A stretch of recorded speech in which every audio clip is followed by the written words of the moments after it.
Hola, ¿qué tal? Mi nombre es Mariana Ruiz y me da mucho gusto saludarlos en el Rinconcito Psicológico de Junaed.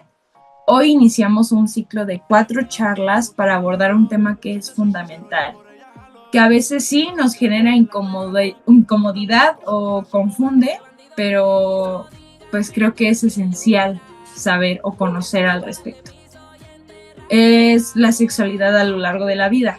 Quiero invitarlos justamente a mirar la sexualidad desde una perspectiva más amplia y humana, más allá de la idea común de que solo se trata quizás de sexo o genitales, cuando la sexualidad es parte de nuestra historia, desde que nacemos y está presente en cómo sentimos, cómo expresamos afecto, cómo construimos nuestra identidad y nos reconocemos como personas únicas, etcétera. Esta primera charla está dedicada a la parte de la sexualidad en la infancia, porque es en esos primeros años donde se comienza a construir, las bases sobre cómo nos sentimos con nuestro cuerpo, cómo entendemos el afecto, los límites y el placer. Ahora bien, entender la sexualidad infantil con respeto y conocimiento es fundamental porque esas experiencias impactan profundamente en la forma en la que nos relacionamos tanto con nosotros mismos como con los demás ahora y en el futuro. En esta sesión exploraremos 4 aspectos clave. Primero, ¿qué es realmente la sexualidad y cómo no solo se reduce a esta parte genital? Segundo, ¿cómo se manifiesta la sexualidad en la infancia? Especialmente voy a abarcar de los 0 a los 10 años. Y tercero, ¿cómo podemos acompañar a niñas y niños para que exploren su cuerpo y emociones sin miedo ni vergüenza de por medio? Y cuarto, desmentir algunos mitos comunes que suelen generar confusión o miedo tanto en adultos como en niños. Tal vez recuerden quizás cuando eran niños y preguntaban cosas sobre su cuerpo, no sé, cosas que les daban curiosidad y les contestaban, eso no se pregunta o no hables de eso. Entonces esta actitud generaba quizás más dudas que no se resolvían y que a veces quizás podrían generar sensaciones de culpa por haber tenido esa curiosidad o incluso vergüenza, como que el hecho de que no nos contestaran o que nos dijeran que de eso no se habla, pues nos hacía sentir que había algo mal con preguntar al respecto. Hoy podemos hacer algo distinto, acompañar con paciencia, claridad y respeto, sin tabúes, para que tanto niñas y niños crezcan con mayor confianza y seguridad. Ahora me gustaría empezar preguntándoles qué es lo primero que se les viene a la mente cuando piensan en sexualidad. Bueno, ya que lo tienen en mente, sin pensar más, yo sé que cuando escuchamos la palabra sexualidad, mucha gente o la mayoría piensa solo en esta parte del sexo o en relaciones sexuales, pero la sexualidad es mucho más amplia. Es cómo sentimos incluso nuestro cuerpo, cómo expresamos cariño, cómo nos vinculamos con otros y cómo nos reconocemos como personas únicas. Incluye desde el placer, la ternura, identidad, intimidad, afecto, respeto y consentimiento. Ahora, según la Organización Mundial de la Salud, la sexualidad es una parte central del ser humano que impulsa la búsqueda de afecto, contacto, placer y vínculo. Por ejemplo, piensen en un bebé que sonríe cuando lo abrazamos y ese momento y ese primer contacto que está lleno de cariño es una forma muy básica en la que empiezan ellos a vivir su sexualidad. O cuando un niño pequeño se toca desde los pies hasta el ombliguito, no está haciendo nada inapropiado, ¿no? Sino explorando su cuerpo y desarrollando su sentido de sí mismo. Me parece muy importante aclarar que la sexualidad no es lo mismo que genitalidad. O sea, cuando hablamos de sexualidad, no es hablar solo de genitales o relaciones sexuales. En la infancia, la sexualidad se manifiesta más como el contacto afectivo, también en el juego, en la exploración que es totalmente natural del cuerpo. Por ejemplo, cuando un grupo de niños juegan a los doctores o una niña se mira al espejo preguntándose sobre su cuerpo o explorándolo, ¿no? No está actuando como desde una visión adulta, sino descubriéndose y conociéndose. Lo que necesitan no es censurar esa parte o recibir quizás un regaño, sino un acompañamiento adulto que les hable con naturalidad al respecto, como lo que es, ¿no? Que les nombre las partes del cuerpo por su nombre, que les enseñe que hay límites y que su cuerpo merece respeto. Si damos mensajes claros y respetuosos, ayudamos a que tengan mayor confianza en su cuerpo y en quienes lo cuidan. La sexualidad está presente desde el nacimiento. La sexualidad en la infancia tiene su propio ritmo y lenguaje que es sumamente distinto al de los adultos. Se expresa en el disfrute del contacto afectivo, en la construcción de una identidad, en la curiosidad, en los juegos simbólicos y en la necesidad de afecto y pertenencia. Estas experiencias tempranas son esenciales para que tanto niñas y niños aprendan a nombrar lo que sienten, a respetar su cuerpo y el de los demás y a conocer sus propios límites y emociones. Hablar de sexualidad desde la infancia, por tanto, implica prevenir miedos o silencios que pueden dificultar más adelante el desarrollo emocional, tanto en la adolescencia como incluso en la adultez. Por ejemplo, cuando un niño pequeño se siente cómodo abrazando a mamá o a papá, está experimentando una forma de sexualidad saludable que le genera seguridad y confianza. Ahora, en la etapa de los 0 a los 3 años, bebés y niños pequeños están en una etapa de descubrimiento sensorial. Es decir, exploran el mundo a través del tacto, del movimiento, del juego, y parte de ese proceso incluye también el reconocimiento de su propio cuerpo. Esta curiosidad no excluye ninguna zona corporal, es decir, tocarse incluso los genitales, por ejemplo, es una conducta totalmente natural y esperada en esta etapa del desarrollo. Esto no tiene que tener como tal una connotación sexual adulta, sino que forma parte del placer sensorial y del conocimiento y exploración del cuerpo de manera temprana. Ahora bien, las caricias y los gestos de consuelo también son parte de esta etapa en la que se sientan las bases del apego afectivo. A través del contacto respetuoso es que el bebé va aprendiendo que su cuerpo es valioso y digno de cuidado y afecto. Por ejemplo, cuando un bebé sonríe al recibir un abrazo, está registrando que su cuerpo es un lugar seguro. Esa sensación de seguridad que se genera, pues se convierte en una base emocional que influirá positivamente en su desarrollo integral a lo largo de su vida. En la etapa de los 3 a los 6 años, la curiosidad por el cuerpo y las diferencias tanto de niños y niñas se hace cada vez más evidente.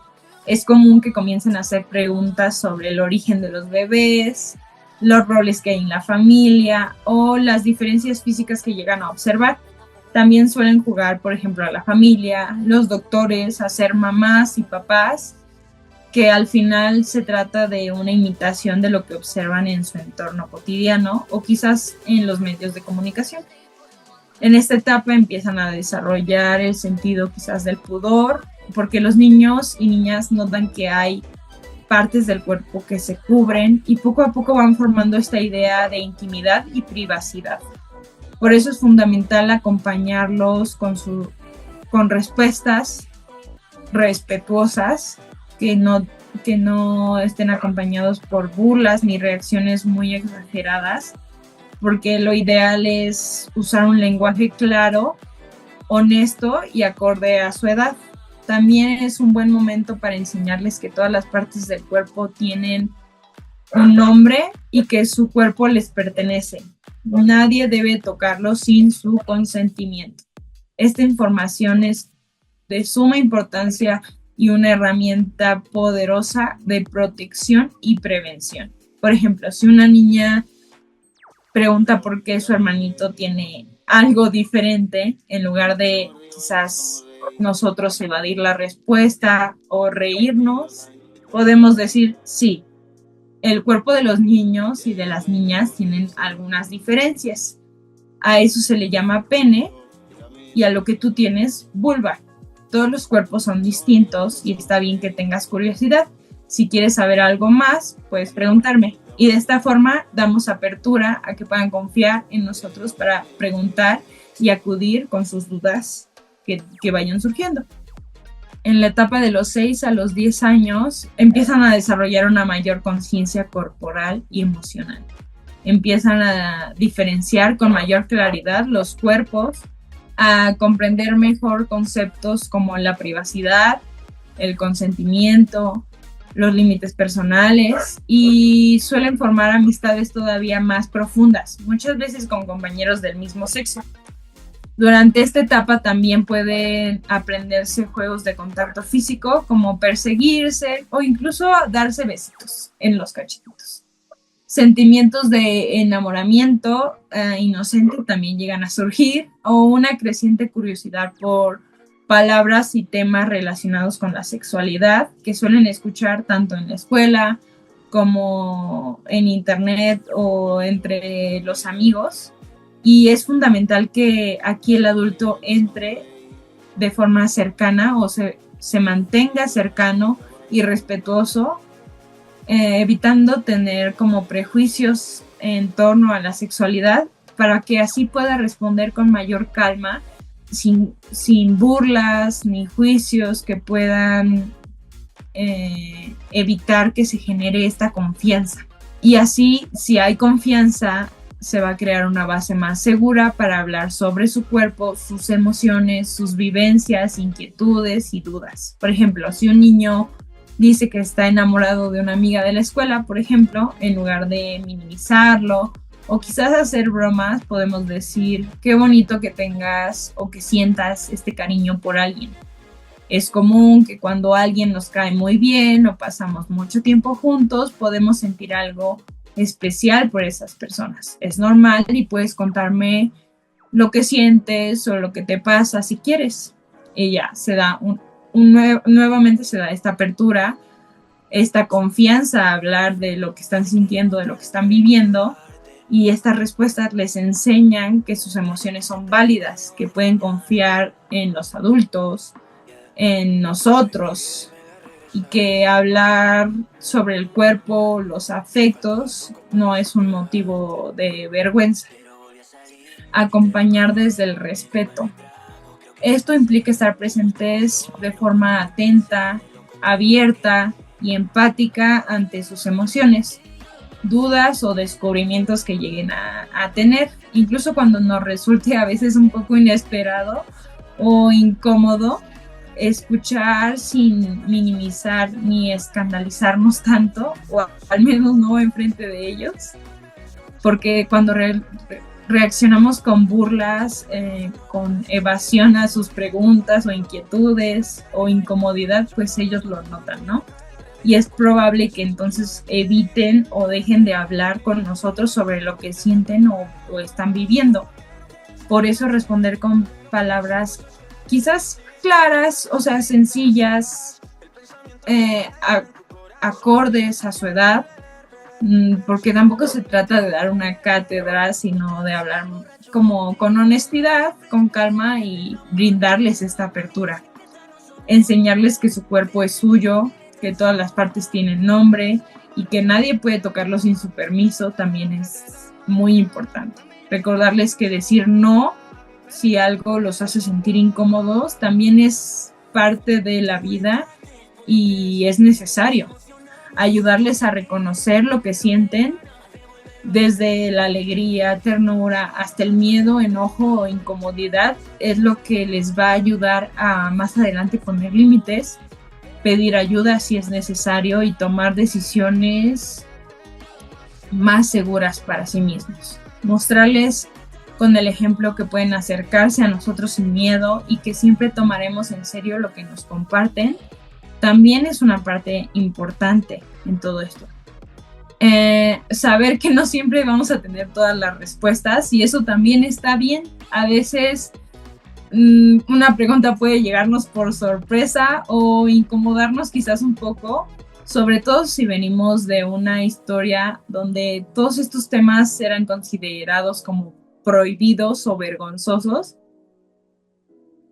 pero es justo ahí donde nace esta oportunidad de hacer algo distinto. Si no sabemos, por ejemplo, en ese momento qué responder, podemos decirles con toda honestidad, ¿sabes qué? No estoy seguro de cómo explicártelo ahora, pero voy a buscar la mejor forma de hacerlo porque es importante para mí que puedas seguir confiando en mí para preguntar todo lo que necesites. Y ya, con eso sigue abierta la posibilidad de que pueden acercarse a ti. También que sepan que uno no tiene todas las respuestas, pero que siempre está abierto a resolverlas, a escucharlos y a buscar la forma de informarlos, ¿no? Nombrar nuestras emociones, reconocer incluso también nuestros límites y trabajar en ellos también es parte de acompañarlos. No se trata de ser perfectos y eso es algo que he reiterado varias veces en las charlas, sino de mostrarse más disponibles y que son personas en las que pueden seguir confiando nuestros niños. Por ejemplo, si un niño dice que no le gusta que una amiga de la escuela lo esté abrazando todo el tiempo y alguien le dice, ay, seguro te gusta, el mensaje que recibe quizás es, o que le digamos, no, y no es para tanto. El mensaje, pues entonces es como que, oye, tu incomodidad no importa. En cambio, si le decimos, está bien si no quieres que te abracen, puedes decirlo, puedes confiar en mí, en lo que estás sintiendo, y recuerda que es importante a veces poner límites y que tu cuerpo merece respeto. Yo estoy aquí para apoyarte. Le estamos enseñando que puede confiar tanto en lo que siente, en nosotros, en que sus límites y emociones son válidas y que todos merecemos respeto, empezando por nosotros mismos. Estas pequeñas acciones son las que fortalecen el vínculo, la autonomía y la capacidad de niños y niñas para cuidarse y expresarse. Y también nos permite a nosotros, como adultos, crecer junto con ellos y sanar quizás lo que a nosotros nadie nos enseñó.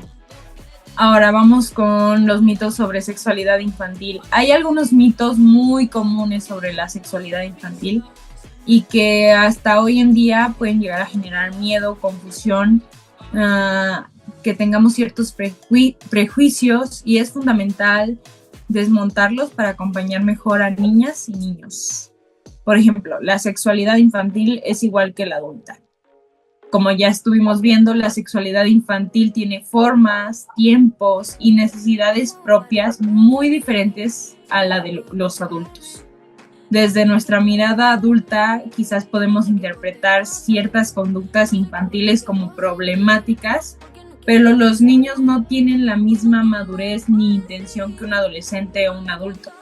Por ejemplo, cuando un niño se toca sus genitales, no lo hace con una intención sexual adulta, sino como parte natural de la exploración y el autoconocimiento de su cuerpo. ¿Tocarse es malo o sucio? Esa es otra que también llegan a ver. En realidad, tocarse es una conducta natural y sana dentro del desarrollo infantil. Un niño que se acaricia está aprendiendo sobre su cuerpo y las sensaciones que esto le provoca, algo que no debe generar vergüenza ni culpa. Otro que también hay es, si hablamos de sexualidad, les quitamos la inocencia. Al contrario, hablar con claridad y respeto, usando evidentemente un lenguaje apropiado para su edad, ayuda a fortalecer mucho su confianza y les brinda herramientas para poder cuidarse. Por ejemplo, cuando un niño pregunta de dónde vienen los bebés, podemos responderles con algo simple pero honesto, como los bebés crecen dentro de mamá en un lugar llamado útero. Para que un bebé empiece a crecer es necesario que una célula de papá y una célula de mamá se unan. Eso es algo que sucede cuando los papás deciden formar una familia. Si no respondemos o justamente evitamos este tipo de preguntas, es cuando los niños pueden buscar respuestas por su cuenta, en otros lugares, con amigos, en internet, en videos, donde no siempre van a encontrar información adecuada ni cuidada para su edad. Y esto puede llegar a confundirlos o asustarlos. Ahora bien, la curiosidad indica que hay problemas. No, la curiosidad, y sobre todo en esa etapa, es sumamente sana y necesaria para su desarrollo integral. Por ejemplo, que un niño pregunte sobre las diferencias que hay entre niños y niñas o juegue a ser mamá y papá es parte normal de su aprendizaje social y emocional. Cuando nosotros respondemos desde el miedo o la culpa, cerramos a veces estos canales de comunicación e incluso podemos fomentar que sientan vergüenza. Pero cuando informamos desde el respeto y con empatía, abrimos este camino para un cuidado genuino y saludable que requieren. Bueno, para concluir, solo me queda recordarles que la sexualidad está presente desde el nacimiento y se transforma a lo largo de la vida. En la infancia se expresa con un lenguaje particular y necesita un acompañamiento sensible, claro y respetuoso de un adulto. Hablar de sexualidad en esta etapa no significa anticipar ni acelerar procesos, sino dar y brindar herramientas para que tanto niñas y niños crezcan con mayor confianza, dignidad y autocuidado. Como adultos, nuestra actitud abierta y respetuosa será fundamental para que las próximas generaciones puedan relacionarse con su cuerpo y con los demás de manera sana y segura. En la próxima charla vamos a hablar sobre la sexualidad en la adolescencia, que es una etapa con muchos cambios y oportunidades para construir relaciones sanas y conscientes. Y pues bueno, así iremos etapa por etapa. La siguiente es pubertad y adolescencia, después en la adultez y finalmente en la vejez, porque sí, también en la vejez se vive la sexualidad. Quizás de manera muy diferente a la que se vive en la adolescencia o la adultez, pero también existe en la vejez. Y pues solo me queda agradecerles por su atención, por acompañarme hoy en el Rinconcito Psicológico de FUNAED una vez más y nos vemos muy pronto.